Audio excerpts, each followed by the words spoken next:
In today's video, I'm going to teach you how to hide likes on a Facebook business page.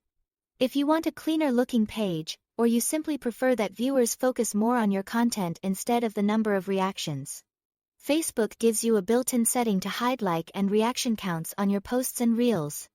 The good news is that this only takes a moment once you know where to look. To get started, open Facebook either on your computer or in the mobile app. Once you're signed in, go to the top right corner and click or tap your profile picture.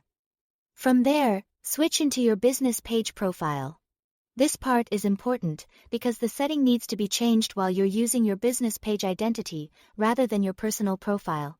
After you've switched over, look again at the top right corner and select your business page profile picture. A drop-down menu will appear.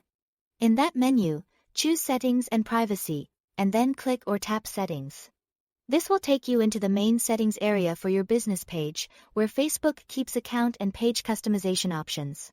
Next, look to the left side of the settings screen, under the Preferences section. Find and select Reaction Preferences. This is the area where Facebook lets you control how reaction counts appear, both on your own content and, if you want, on content posted by others. Once you are in Reaction Preferences, you will see the option that says On Your Posts and Reels. Turn this setting on to hide the total reaction counts from viewers.